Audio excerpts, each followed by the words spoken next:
Kur t'jeni gati, më tregoni. Atëherë të nderuar përfaqësues të mediave, qytetarë të dashur të Kosovës, siç edhe kom paralajmëruar konferencën e kaluar për media, gjatë tyre ditëve do t'i mbaj disa konferenca me tema edhe me tematik për prioritetet që i ka Partia Demokratike e Kosovës. Sot, kur po flasim për shtyllën e dytë, që është energjia dhe investimet në infrastrukturë, fatkeqësisht, na nuk kemi energji elektrike, nuk kemi zërim, nuk kemi drita dhe pjesë e madhe e qytetit të Prishtinës po përballet me reduktime. Dhe kjo tregon peshën dhe rëndësinë e këtij prioriteti që ka Partia Demokratike e Kosovës. Gjithandaj Kosovës, kado që po lëvizi, siç ka qenë Ferizaj, Gjakova, Peja dhe qytete tjera, njerëzit e kanë një konstatim. Kosova është në krizë. Dhe kjo krizë dihet që ka një adresë dhe kjo është kryeministri aktual dhe qeveria aktuale. Asnjë kapacitet të ri energjetik, domethënës gjatë këtyre viteve. Për ma tepër, dështim dhe refuzim i projekteve. Dështim i kapaciteteve në termocentrale, dështim dhe refuzim i projektit me gaz dhe projekteve tjera energjetike.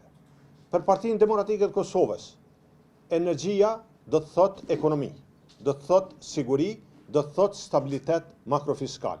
Dhe për këtë qëllim, ne do të ndërtojmë kapacitetet të reja energjetike, duke u bazuar edhe në kapacitetet energjetike, si që është termocentralet, dikun 500 MW, apo 2 nga 300 MW, projektin me gaz, energjin e ripërtritshme dhe do t'i thjeshtësojmë procedurat për marrjen e lejeve për investime në sektorin e energjisë e ripërtritshme.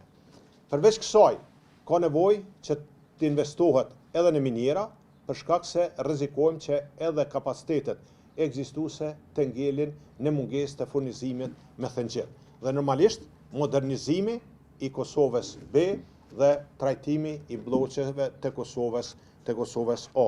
Përveç kësaj, përveç kapaciteteve prodhuese, ka nevojë të investohet edhe në rrjetin energjetik, në lidhjet dhe interkoneksionet me vendet fqin që ne kemi mundësi ta përdorim energjinë e prodhuar.